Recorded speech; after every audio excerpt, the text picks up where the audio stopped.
Meu nome é Reginaldo Moraes, eu faço marchetaria. Trabalho na Praça Benedito Calixto há 13 anos. E o meu trabalho é, basicamente, eu diria que 100%, uns 95% é de madeira de reaproveitamento. Literalmente, as madeiras que vêm do lixo. E eu faço isso já há 25 anos, mais ou menos. Não tenho nenhuma formação didática, essas coisas de faculdade, não fiz nada disso. E eu iniciei a marchetaria fazendo móveis. Eu fazia móveis. Mas antes disso, eu era mecanógrafo. É uma profissão que já não existe mais, que é técnico em máquina de escrever. Já fiz vários conceitos de máquina, já trabalhei em algumas empresas, e aí eu comprei uma Kombi. Comprei uma Kombi, fiz carreto e também não estava dando muito certo. Aí o meu vizinho, eu conversando com ele, eu ganhei dele um mancal. Para algumas pessoas sabem o que é. É muito difícil todo mundo saber o que é isso. Mancal é aquela roldana onde você põe aqui o motor para girar e nessa ponta você põe uma parte, um esmeril, uma serra, uma politriz, coisas que precisa de velocidade e força. Ele me deu esse mancal e esse mancal eu montei uma serra circular, que é o que os marceneiros usam, né? Uma serra de bancada, uma esquadrejadeira. Aí eu montei a minha primeira serra. E eu continuava trabalhando com a Kombi. Fazia os carretos, né, para uma empresa. Na verdade, eu entregava era óleo. Mas eu comecei a brincar com essa serra que eu fabriquei. Aí eu fazia umas coisinhas pequenas, fazia mini cristaleira. Um vizinho meu pediu para que eu fizesse para ele um gabinete de pia. Eu falei, mas eu nunca fiz isso, tal. Aí eu falei, vou tentar, né? E eu fiz. A partir daí eu comecei a gostar da marcenaria e procurei saber como é que funcionava esse direito, como é que era, o que, né, marcenaria. E aí eu comecei a trabalhar como marceneiro, fazia os móveis, tal. E você precisa comprar esse material numa loja. Indo para uma loja, eu encontrei uma revista, numa das vezes que eu fui, que era uma revista que a própria loja lançou na época. E tinha uma reportagem falando sobre a marchetaria. E aí eu quis saber o que era, né?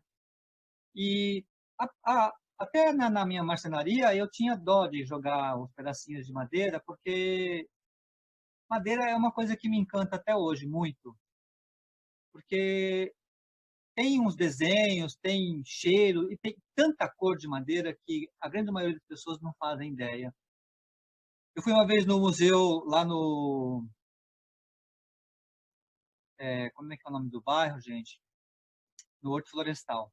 Lá tem um Museu da Madeira. Só no estado de São Paulo existe, na época que eu fui, tinha catalogado 45 tipos de madeira. Só no estado de São Paulo, que não é assim um estado tão rico de madeira quanto Minas e a Bahia, por exemplo, né? Que são gigantescos. Então eu fui lá também fazer um estudo, conhecer que tipo de madeira, tal. E aí foi quando eu comecei a trabalhar com a marchetaria. E nesse começo de trabalhar com a marchetaria, eu sabia que toda a minha matéria-prima eu poderia conseguir de uma outra maneira. Na época eu comprava algumas madeiras, tal, e aí eu descobri que eu poderia achar isso no lixo. E foi quando eu comecei a garimpar.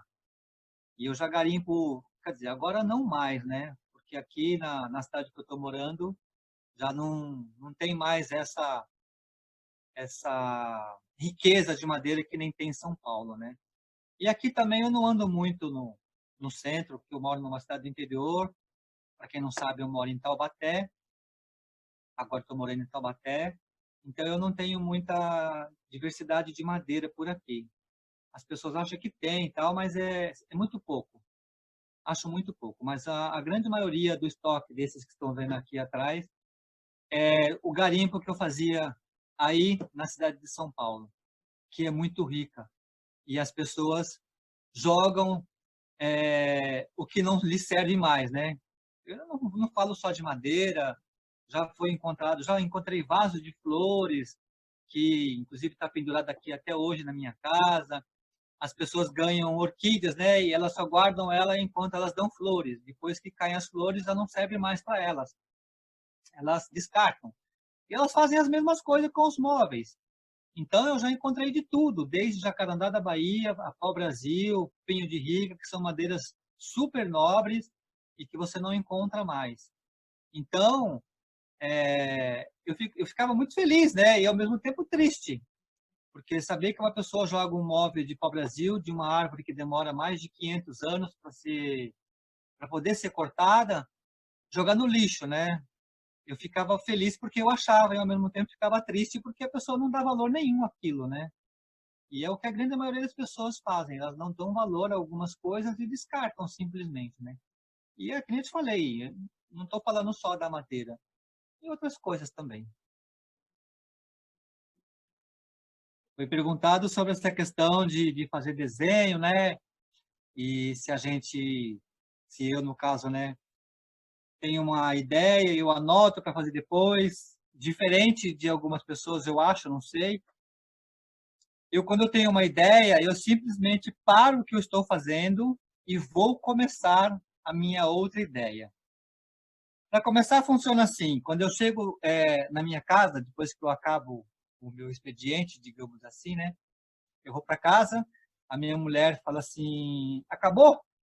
Eu falo: não acabei, porque eu acredito que o artesão ele não acaba, ele para, né? Ele parou por hoje. Às vezes, a cabeça da pessoa, do artesão, está lá no travesseiro, tal, já está pensando como é que ele vai terminar aquela outra, que é o meu caso, né? Eu fico pensando como é que eu vou terminar aquele outro projeto. No meu caso, assim, eu começo a fazer uma caixa, por exemplo, e aí eu venho aparece uma outra ideia, eu já paro aquela, porque aquela já está começada, então eu sei como terminar. Nem sempre, muitas vezes, acaba do mesmo jeito que eu pensei, mas fica bom do mesmo jeito. Então eu penso que eu vou terminar essa caixa com curva, e de repente eu ponho só simplesmente uma linha reta aqui. Então, eu não paro, eu não acabo, eu simplesmente paro. Eu tenho um exemplo aqui que eu não consigo mostrar muito bem, não é marchetaria, mas é um anel.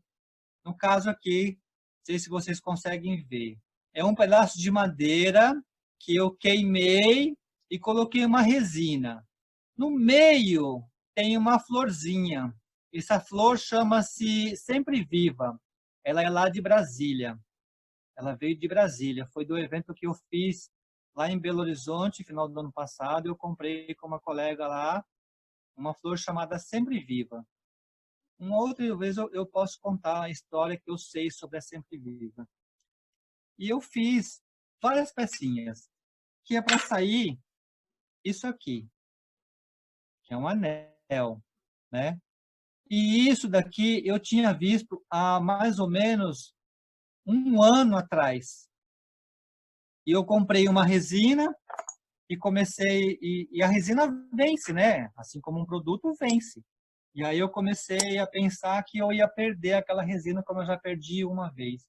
Aí eu falei, não, eu não vou perder. E isso daqui veio de uma ideia só de colocar só a madeira. Aí eu coloquei a florzinha para fazer. Isso aqui vai virar um pingente ou realmente um anel. E assim é com as minhas peças, as caixas de marchetaria. Eu não sei se vocês conseguem ver aqui, mas eu estou numa bancada onde eu tenho. Vou mostrar aqui, vamos ver se eu consigo. Ó. Eu tenho caixas começadas aqui,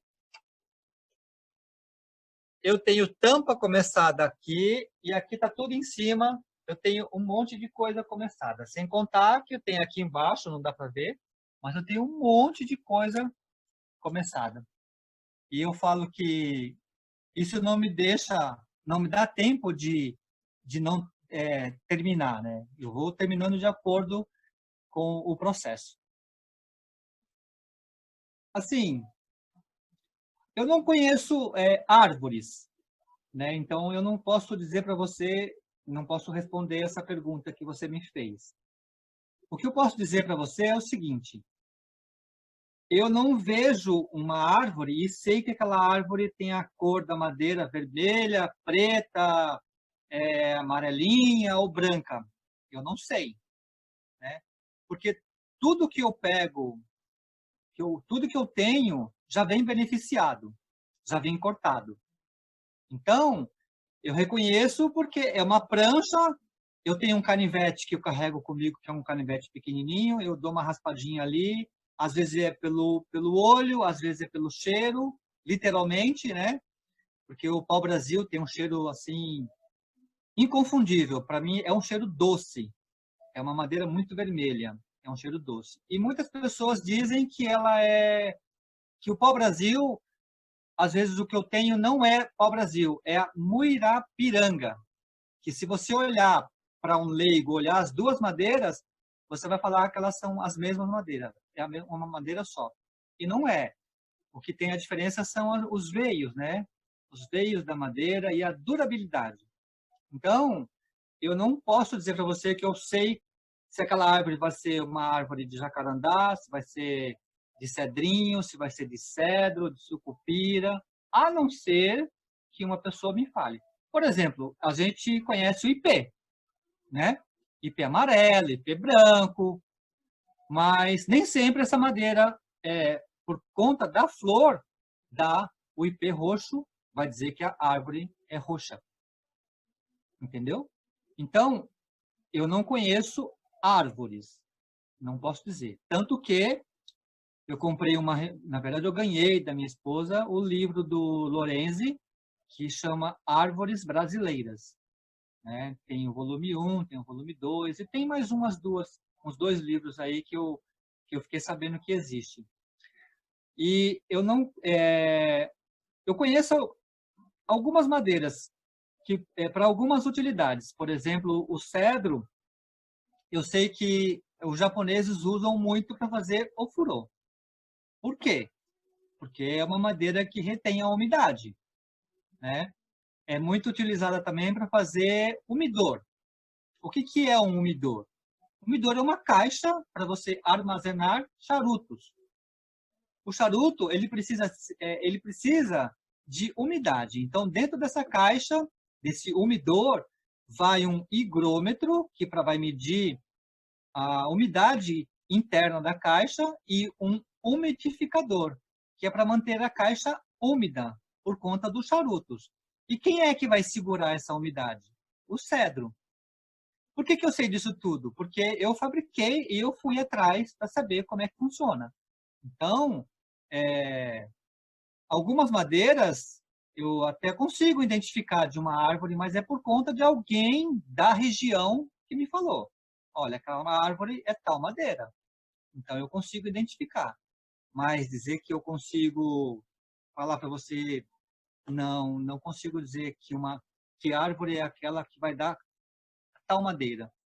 Então eu não consigo. Agora, eu conheço algumas árvores por conta de fotografias, inclusive dessa revista, desse livro, tal, mas é muito pouco. Aqui a gente não encontra mais, né, algumas árvores.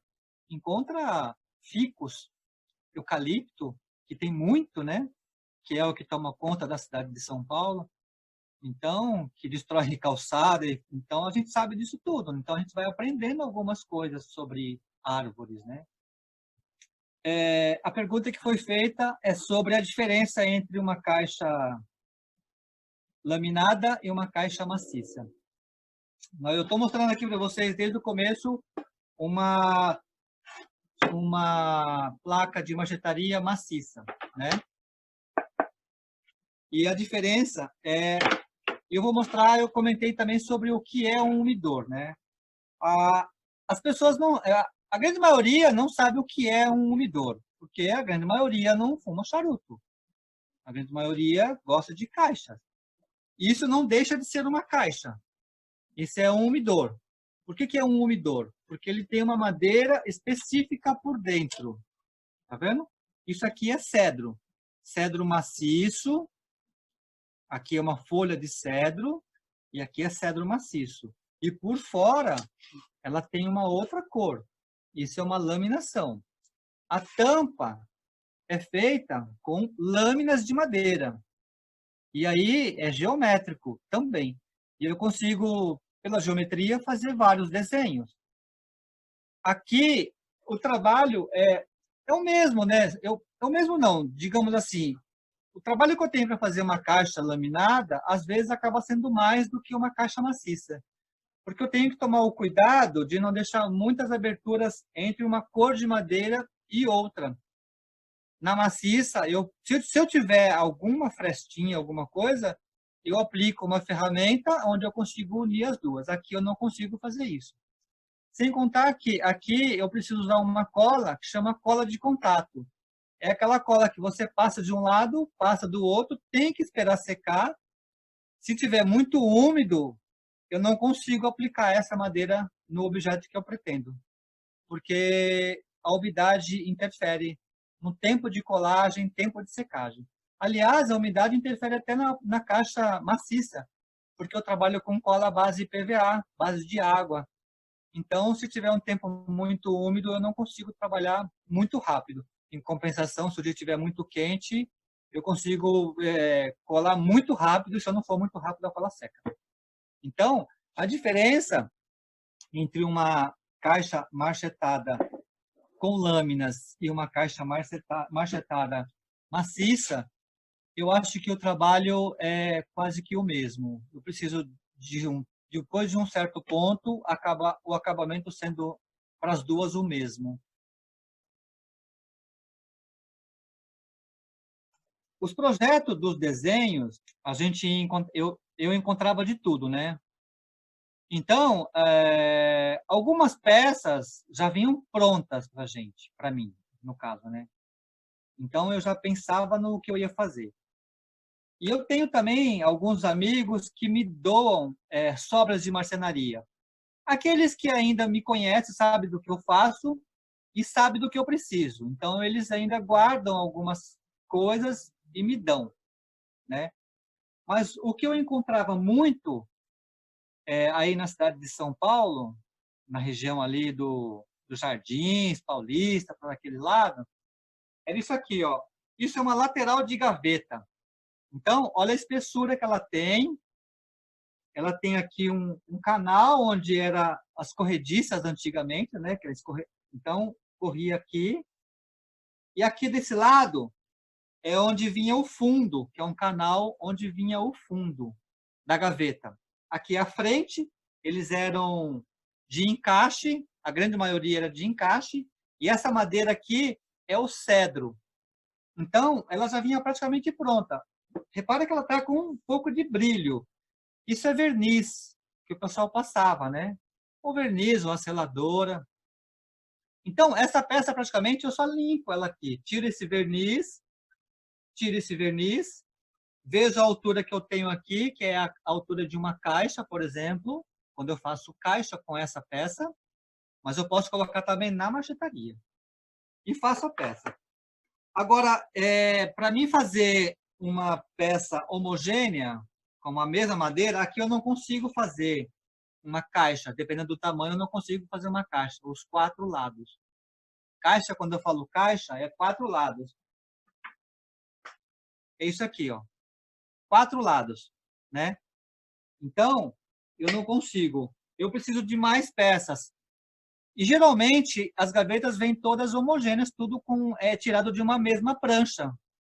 Daquela questão que eu já falei para a Neia, que é o beneficiamento.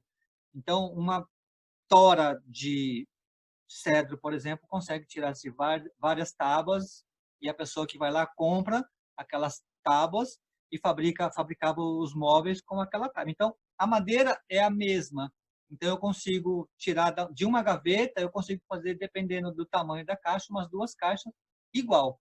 Por isso que eu pego uma caixa como esta,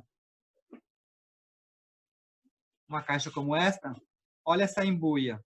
é igual a esta, que é igual a esta, que é igual a esta.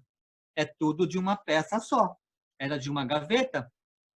Essa parte aqui, que é a moldura do cedro, é justamente o que sobra quando eu tiro daqui, aqui.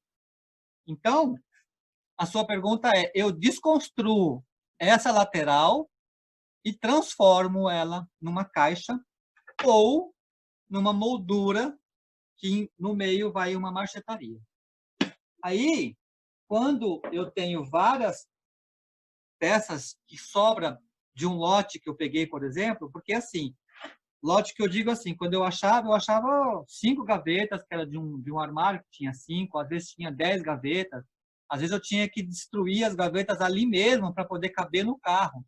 Porque uma gaveta é isso aqui, dessa altura, então não cabe 10 gavetas. Eu já estava com o carro com alguma coisa, e aí não cabia, então eu precisava destruir.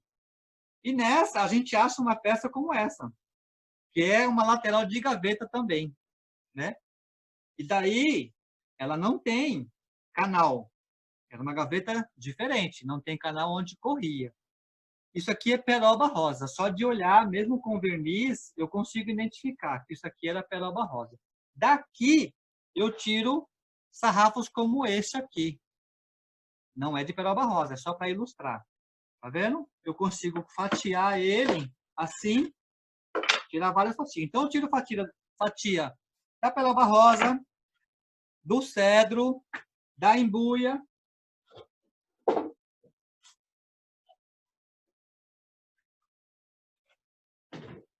E junto tudo e vira isso aqui. Então, aqui, ó, eu não vou saber dizer o nome de todas as madeiras, mas daqui eu tenho o mais preto aqui, é o Jacaraná da Bahia. Eu tenho o pau-brasil, eu tenho peroba rosa, embuia, cedro, pau-marfim, sucupira, cumaru, e aí vai. Então, eu transformo isso daqui. É o começo da marchetaria, para mim. Para alguns tipos de marchetaria, tá? Não são todos. Porque existem várias técnicas da marchetaria maciça para você construir. Então, dessa placa aqui, eu consigo fazer isso aqui. É daquela placa, né? Eu consigo fazer esse zigue-zague nesse formato.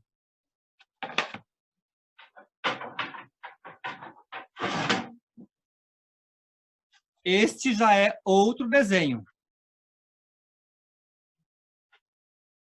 Essa é uma técnica. Você junta, o pessoal chama de geométrico, né? É uma técnica geométrica. Aí envolve matemática. Você faz o cálculo, corta, faz, desenha, risca e trabalha. Então, a pergunta é, eu desconstruo uma gaveta, uma porta de armário, uma lateral de janela e construo uma placa para fazer marchetaria. E, às vezes, a gente encontra algumas peças que dá vontade de você simplesmente só fazer a caixa e colocar a tampa em cima. Nessas garimpagens, a gente acha de tudo, né? Inclusive, isso aqui. Isso é um entalhe em madeira. Agora, as pessoas me perguntam, você tem coragem de picar, cortar para fazer uma caixa disso daqui? É claro que não, né? Eu não tenho coragem.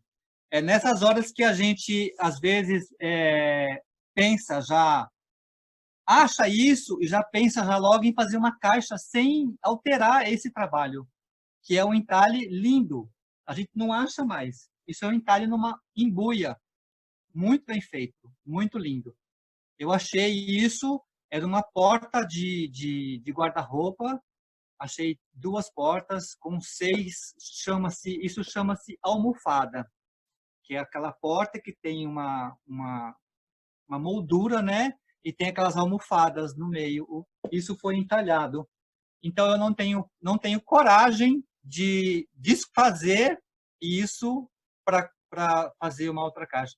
A minha vontade é simplesmente de fazer uma caixa para essa tampa que já está pronta. Aí já não envolve a marchetaria, né? Mas eu não tenho coragem de desfazer esse trabalho. Né? Eu não faço em papel, eu não desenho em papel nenhum. Quando eu tenho uma caixa, dependendo da caixa, que nem, vamos falar aqui de novo desse umidor. Eu pensei em fazer esse desenho geométrico. Então, eu só pensei em fazer ele. Eu tenho o tamanho da caixa, os limites da caixa, e a partir desse limite, eu faço o tamanho do losango, no caso, o balãozinho, que é preciso ser cortado num ângulo específico. Então, esse desenho foi pensado para colocar nessa caixa, mas não foi desenhado antes. Como eu já sei o que eu quero, eu simplesmente pego a tira de madeira, a folha da madeira, corto na espessura que eu quero e faço o desenho. Este caso aqui, eu posso usar essa tampa reto, do jeito que está, né? Porque não deixa de ser bonito um trabalho desse, que é a união das cores de várias espessuras. Então, eu também não penso no que eu quero fazer aqui nesse caso. Agora, depois que eu tenho aquela placa pronta, essa placa pronta, aí eu penso que eu quero isso daqui. Aí eu corto no ângulo que eu quero. Eu específico, eu que determino qual é o ângulo que eu quero, tanto para este quanto para este. Se vocês observarem, é o mesmo desenho, mas colocado em tiras diferentes, em posição diferente. Uma para lá, outra para cá, uma para lá e outra para cá. Aqui, o branco está tudo de um lado só. Então, eu é que determino como é que eu quero. Agora, essa placa, por exemplo, também eu penso na hora. Eu vou simplesmente juntando as madeiras e a hora que eu tiver uma quantidade de madeira razoável, eu começo a trabalhar. Aqui eu tenho madeira nesse sentido e nesse sentido. Este é igual a este, claro, né? E aí eu tenho este. Na hora que eu vou interceder com um corte no meio, isso é o que vem na hora. Eu não desenho isso para poder passar para a madeira. Aliás, eu estou pensando aqui agora, eu acho que eu nunca fiz isso, de passar por um papel o desenho que eu quero. Eu acho que não, nunca fiz. Teve um cliente que desenhou na hora para lá. Teve um cliente que desenhou na hora lá uma porta. Ele queria uma porta de entrada do apartamento dele. E aí ele falou assim para mim, Reginaldo, ele olhou a minha caixa lá na banca da Praça Benedito Calixto. Ele olhou a minha caixa e falou assim, cara, eu quero uma porta com esse desenho. Era esse daqui, ó. Aí eu fiz para ele. Só que eu expliquei para ele justamente isso que nós estamos conversando agora. O que é maciço e o que é laminado. Eu falei para ele, isso que você está vendo é maciço. E o que você vai colocar na sua porta é laminado. Ele falou assim, ó, não tem problema, desde que seja esse desenho. E eu fiz para ele esse desenho. Aí eu expliquei para ele também que o que ele estava vendo naquela caixa, as madeiras que ele estava vendo naquela caixa, eu não consigo fazer na folha, porque eu não tenho folha de jacarandá, por exemplo. Isso aqui é jacarandá. Eu não tenho folha de jacarandá. Até tenho, né? Mas eu na época não tinha folha de jacarandá. Então, eu fiz uma porta para ele e ele amou a porta, porque ficou muito legal. Porque tinha as cores e o desenho, que é essas curvas, que é o que ele queria. E aí eu fiz para ele. Então, depende muito do trabalho que a pessoa quer. Que eu aplico ou a marchetaria laminada ou a marchetaria maciça. E é aquilo que eu sempre falo para todo mundo, para todos os meus clientes. Eu falo muito bem para todo mundo. Gente, foi inclusive o que eu falei para você. eu simplesmente explico para a pessoa. Eu faço o que a pessoa quer, mas eu explico para ela os prós e os contras. E eu corro um risco muito grande, né? Porque eu estou colocando, explicando para ela que o contra, né? Então a pessoa pode falar, não, eu não quero mais, porque você já explicou que não vai dar certo, né? Mas eu procuro sempre ser o mais correto na hora de explicar para a pessoa. Eu podia muito bem chegar para ele, laminar aqui os topos da porta e falar que era uma porta maciça. Inclusive a porta fui eu que fiz, porque era uma porta de tamanho específico, né? E como eu tenho essa coisa da marcenaria que me ajudou desde o começo, que é da história, né? Eu comecei como marceneiro, me ajudou bastante, então eu consegui fazer a porta para ele do tamanho específico com esse desenho que ele queria. Contado sobre. Uma vez eu postei no Instagram uma caixa que ela estava toda emaranhada assim, porque era uma caixa que precisava de muitos grampos, muitos sargentos, né? Que, assim, eu começo a produzir uma peça, mas aí me vem o tamanho de uma outra caixa, eu preciso de sargento. E eu tenho aqui em cima, que fica bem pertinho de mim, ó, vários sargentos, né, de vários tamanhos, para poder ajudar, que na verdade são os meus ajudantes, né? Eu pego, ponho para colar, deixo para secar e vou trabalhando em outra peça. Porque, afinal de contas, o meu trabalho eu dependo muito do tempo. É que nem eu já havia dito. Se tiver um tempo muito quente, eu preciso ser rápido. E se tiver um tempo muito úmido, eu preciso ter calma. Esperar secar, de acordo, porque a minha cola é a base de água. Então, eu uso muito desses meus ajudantes, que eu tenho bastante. E se as pessoas mudam a sua opinião quando vê o trabalho e percebe que aquilo foi do lixo, veio do lixo, né? Então, algumas pessoas, alguns clientes realmente muda o modo de pensar. Chegam até a levar as madeiras para mim, porque eles sabem que eu uso quase todo tipo de madeira. Mas assim, por exemplo, se você me leva uma madeira que não me serve para fazer a machetaria, porque eu não uso todas as madeiras que eu ganho, porque tem madeira que não dá para você trabalhar, porque não dá acabamento, não tem um destaque grande no meio das outras madeiras, né? Enfim, o pinus, o cedrinho, são madeiras que eu não uso na machetaria, por várias questões. E aí, mas eu recebo essas madeiras também, porque hoje a pessoa me trouxe cedrinho e pinos, por exemplo, mas amanhã, sem conhecer, ele pode me trazer um jacarandá que ele achou que era um móvel, uma porta da avó, da bisavó, que ele trouxe da fazenda, sei lá. Então, eu acabo usando essa madeira que ele não me deu, que não me serve para fazer machetaria, e é aquilo que eu falei para a Tânia, né, no dia da live, né, que é as madeiras que não me servem para fazer machetaria vira feijão. Então, eu tenho um fogão de lenha aqui na minha casa. Eu tenho umas latas aqui que eu guardo tudo pedacinho de madeira. E a sobra desse anel que eu mostrei, esse anel aqui, ó, isso aqui é jacarandá. A sobra desse anel é uma curva. Então, é um pedaço de madeira muito difícil para mim de ser aproveitado. Aí eu uso ele para virar, ele vira feijão. Eu ponho no meu fogão de lenha, eu queimo ele aqui, assim como eu queimo as outras madeiras que não me servem. Eu tenho umas latas aqui que eu armazeno as madeiras que eu não jogo fora. Aí eu, mesmo lá, quando eu estou no fogão de lenha, eu pego essas madeiras, eu começo a garimpar essas madeiras, a minha mulher fica doida, fala assim, mas você não ia queimar isso? Eu ia, mas pode ser que tenha alguma coisa que me sirva aqui ainda. Aí eu fico com dó de jogar fora. Então, é um garimpo, é o regarimpo do garimpo.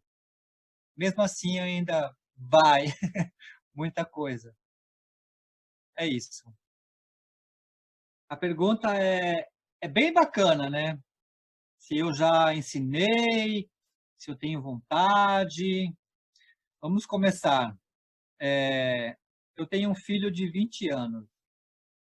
algum tempo atrás, eu tentei ensinar ele a fazer a marchetaria. Mas sabe quando você percebe que a pessoa não tem habilidade manual? Nem pegar numa chave de fenda direito ele sabia. Se é erro meu, eu não sei e tal, mas não sabia. Então fica difícil de você ensinar uma pessoa assim. Aqui na região que eu moro, tem uma instituição. Bom, para começar, eu sempre tive vontade de ensinar o que eu sei, né? Na minha área. Como é que começa a trabalhar, da onde vem, essas coisas. Mas às vezes é um pouco complicado você ensinar para as pessoas. Um certo dia, uma pessoa me ligou, dizendo que era de uma instituição aqui da cidade onde eu moro, perguntando se eu ensinava. Eu peguei e falei, eu ensino. Aí eu conversei um pouco com ela e desligou o telefone e passou uns dias. Ela me ligou de novo e falou assim, olha, a gente queria saber quanto você cobra para ensinar. Explicou para que era, né? Era uma instituição que cuidava de crianças tal, e perguntou para mim quanto que eu cobrava para ensinar. Eu peguei e falei assim, olha, é para a instituição, eu não cobro nada, né? Eu simplesmente vou aí. Ela falou assim, que legal, tal, você não pode vir aqui para a gente conversar? Eu falei, pô. Aí eu fui lá conversar, tal, ela estava super animada, a pessoa que me atendeu, né, que a gente conversou, disse que ela mesma queria ter a oportunidade de aprender, tal.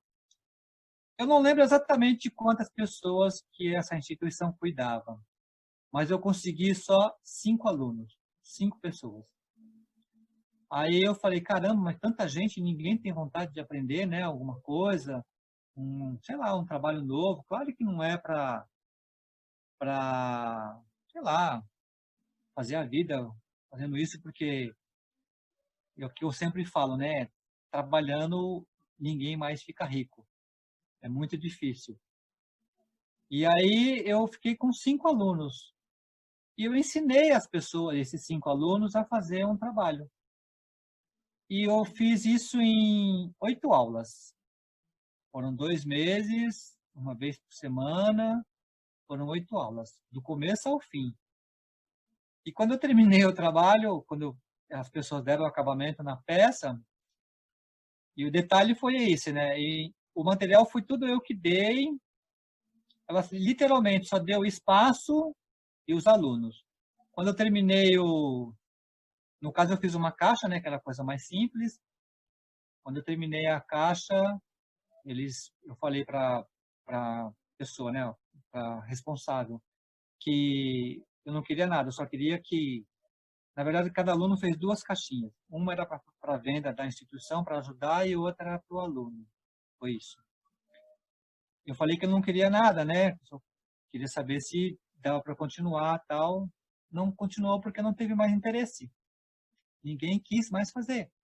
Eu falei, caramba, de graça, né? E estava ensinando a pessoa de graça uma nova profissão, sei lá. Isso ajuda muito na criança, né? Principalmente essas crianças mais carentes, né? E aí não teve mais aluno. Então, eu sempre tive muita vontade de ensinar. Porque a gente, como artesão, a gente acaba aprendendo um monte de coisa que a gente pode passar para as pessoas jovens. Mas é justamente isso que você falou. Elas querem o imediatismo agora. Meu filho, por exemplo, a gente começa a perguntar para ele sobre o computador, é assim. Falei, gente, calma, né? E essa questão da calma, algumas pessoas lá na praça falam para mim, nossa, você tem uma paciência, né? Que é o que você falou, você tem uma paciência, né? Eu falei, é o meu sustento, eu tenho que ter paciência para fazer um trabalho bem feito, né? Então, eu vivo disso, eu vivo da paciência, né? Praticamente. Então, eu tenho paciência para poder fazer um trabalho bem feito. É claro que, eu não sei se isso acontece com todos, mas comigo, pelo menos, acontece. Às vezes eu faço um trabalho que não foi um trabalho corrido, mas é um trabalho que eu acabo não me identificando muito bem com ele, acabo literalmente não gostando muito dele. Mas às vezes eu ponho na banca, é a primeira peça que vai, é aquela que eu não gostei. Aí eu faço uma peça que eu acho a coisa mais linda, né? Falo, nossa, essa peça vai vender. Gente, fica quase um mês na banca e ninguém gosta, né? E aí chega aquela pessoa, nossa, que paciência que você teve para fazer isso, tal. Você deve ser muito calmo, né? Não sei, eu não sou muito calmo, porque assim como todos os artesãos que eu conheço, que vivem do artesanato, precisa sobreviver, né? Então não dá para ser muito calmo. Você tem que ter a sua fonte de renda, que no meu caso é a minha. Então, essa coisa da calma, eu acho que é muito relativo. Então, para mim, se era paixão, né? Hoje eu sou apaixonado pelo que eu faço. Gosto muito, tanto que várias vezes a Neia, né, a minha esposa, já bateu na porta da oficina, falou, ó, você não vai entrar não? Já é meia-noite, você não vai entrar não? Já é tal hora. Porque eu fico aqui, fico na oficina, né, trabalhando, a ideia vem, eu quero fazer, tal. Então, às vezes eu perco a noção do tempo. Ainda assim, quando eu estou bebericando uma coisinha, tal, ouvindo uma música, vem uma ideia, aquela história, né? Vem uma ideia, eu já ponho aqui na madeira, já ponho ali no cantinho, amanhã ou depois eu continuo. Mas a minha não era paixão, a minha marchetaria não era paixão, não era a minha paixão. Eu acho que eu nunca tive uma paixão, a coisa foi acontecendo naturalmente. Eu trabalhei em empresas, depois, que eu te falei, já comprei Kombi para trabalhar. Hoje eu tenho uma, mas é para lazer. Então, a coisa foi acontecendo, né? Então, na minha ideia, foi um processo. Eu trabalhava com entregas, aí no meio disso eu comecei a trabalhar com marcenaria, tudo por uma questão de para ter uma renda maior, né? Literalmente no capitalismo, né? Para ganhar mais dinheiro, para poder conseguir as coisas. Mas não foi bem assim, a gente foi acontecendo. Aí passei para a marcenaria e veio a marchetaria, e eu gostei, tanto que eu parei na marchetaria. E aí eu comecei a ver de uma outra forma, né? Além de ganhar, eu podia criar, porque quando eu comecei a trabalhar com a mecanografia, eu, eu sou autodidata, né? Eu aprendi sozinho isso, a mecanografia também eu aprendi sozinho. Eu consertava máquinas, eu aprendi a consertar máquinas olhando a pessoa fazendo. Então, eu sou autodidata e aí a coisa foi crescendo. E eu fui percebendo que eu sempre gostei de trabalhar com as mãos. Quando eu comecei a trabalhar com a mecanografia e entrou a calculadora, que eu comecei a consertar a calculadora, e logo em seguida veio a era do computador. Na era do computador era simplesmente, deu um problema na placa-mãe, você tirava, trocava, deu um problema no teclado, você tirava, trocava. Eu sempre gostei de trabalhar ali com a mão. Quando eu consertava a máquina, eu soldava, eu tirava um transistor, eu colocava um resistor, essas coisas. Então eu trabalhava com a mão. E aí foi quando eu percebi que eu realmente gostava de trabalhar com a mão. E é onde eu consigo trabalhar com a mão e construir e fazer as coisas a marchetaria. Hoje eu sou apaixonado pela marchetaria. Gosto muito do que eu faço. É claro que ainda tem muita coisa para aprender, tem muito nome de madeira, tem muita madeira para aprender, para conhecer. Não conheço todas, mas eu gostaria de falar de uma em especial que eu estava falando com a Néia e me lembrou agora.